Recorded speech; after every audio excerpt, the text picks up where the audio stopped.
A lei especificou quais são as ocasiões, quais são as hipóteses de tratamento de dados para o controlador. O controlador tem 10 hipóteses nas quais ele pode tratar dados. Eu mencionei aqui as 8 que são mais importantes para empresas. Além disso, tem para fins de pesquisa, fins de políticas públicas também uma questão mais governamental.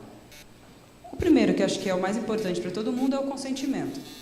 O consentimento do titular para você fazer esse tratamento, ele precisa ser livre, informado e inequívoco. Você não pode falar que pelos atos que ele realizou, ele deu consentimento.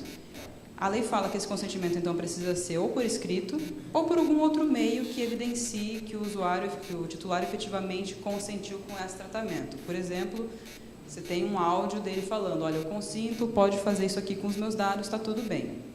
Não pode ter um consentimento geral, você não pode falar que você teve o consentimento porque você tem uma cláusula no seu contrato falando, olha, eu, titular, consinto para qualquer tipo de operação realizada com meus dados, por você, a qualquer momento, etc, etc. Isso a lei fala que é nulo. E se você faz por escrito, você precisa deixar destacado das cláusulas contratuais do resto do documento.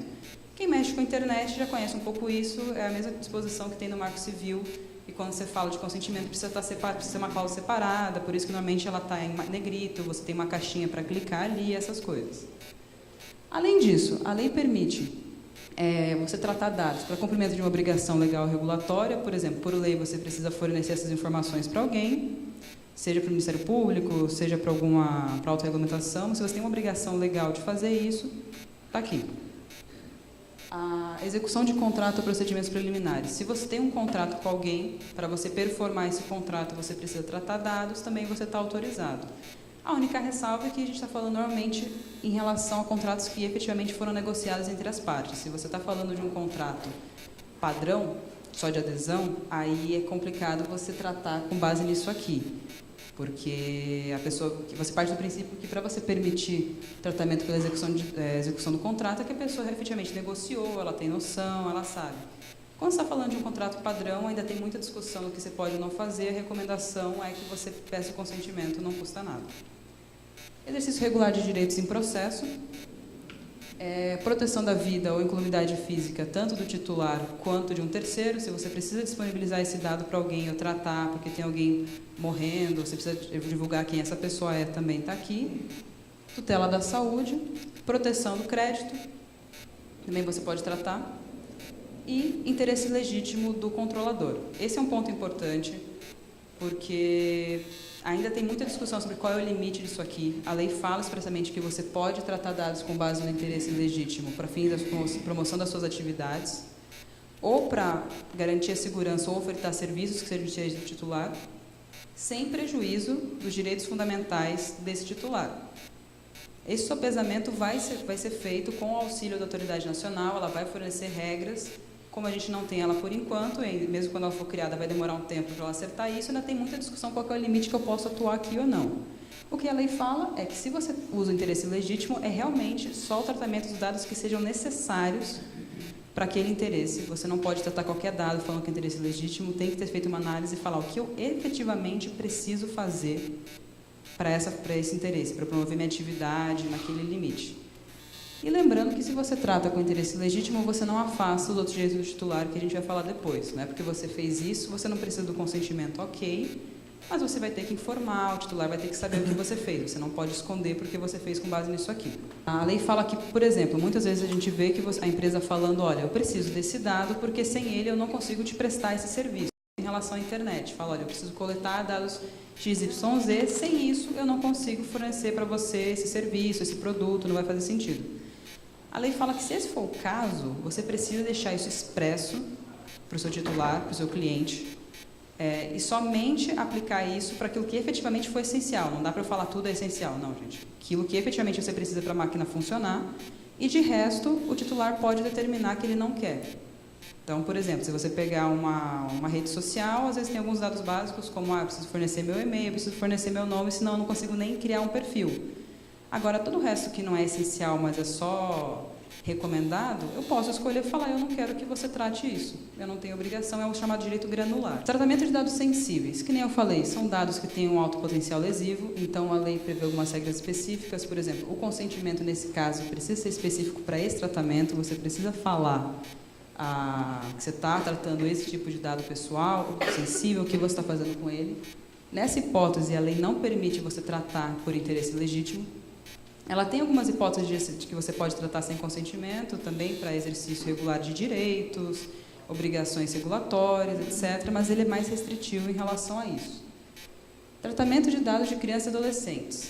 A lei fala que você só pode tratar, mediante consentimento específico, de um dos pais, pelo menos um dos pais, ou do responsável legal. Você não pode atrelar esse consentimento ao fornecimento de um serviço, de um produto, ou seja, você não pode, a criança quer brincar num joguinho e falar, olha, você vai ter que fornecer os seguintes dados para você jogar. Salvo aqueles que, de novo, forem fundamentais para você fornecer. Se você precisa fazer um cadastro básico para a pessoa usar, isso tudo bem, mas você não pode coletar qualquer dado falando que você está fornecendo um serviço para a criança. Adicionalmente, a lei fala que para você garantir que houve esse consentimento do pai ou do responsável, a empresa tem que usar as tecnologias razoavelmente existentes para garantir a identificação dessa identidade. Ou seja, você não pode mais apenas falar, olha, na minha política eu coloquei que quem clica garante que tem mais de 18 anos, ou se tem menos de 18 anos, está devidamente representado ou assistido pelo pai ou responsável. Vai ter que ser analisado quais vão ser as tecnologias que vão ser usadas. Por exemplo, criar um perfil numa página de rede social. Talvez o pai tenha que ter um perfil atrelado, a lei não especifica. Mas esse é o tipo de preocupação que ela teve justamente porque, na prática, hoje em dia, a criança clica lá e você não sabe quem foi que deu o ok. E o tratamento de dados anonimizados, que nem eu falei, a lei menciona expressamente que eles não vão estar sujeitos à LGPD, justamente porque você não consegue atrelar a uma pessoa.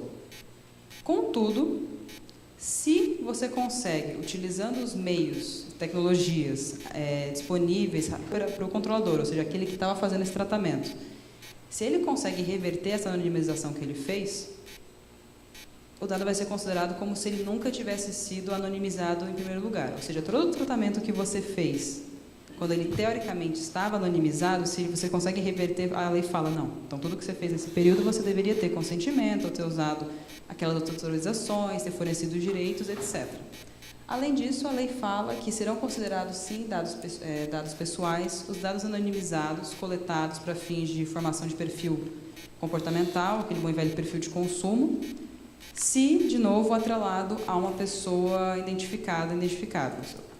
Você fala que você anonimizou, mas você ainda tem um vínculo, você consegue chegar a uma pessoa com base no perfil que você fez, né? Você tem tantas informações que você consegue chegar em quem é, continua sendo dado pessoal. Outra coisa, é importante ressaltar, quando a gente fala em anonimização, é um ponto que eu vou bater porque às vezes as pessoas ficam preocupadas, eu preciso ter a melhor tecnologia do mundo. Não, gente, a lei fala de razoabilidade, considerando o custo, o tempo que você gasta para isso. Se você tem uma empresa que, sei lá, você não atua em larga escala, você tem um número pequeno de dados, você não precisa ter os mesmos mecanismos de anonimização que o Google. Então, isso é uma coisa importante. Na prática, vai ter que ser feita essa análise minuciosa daquilo qual que é o seu meio, qual que é aquilo que é aceitável para a sua atividade.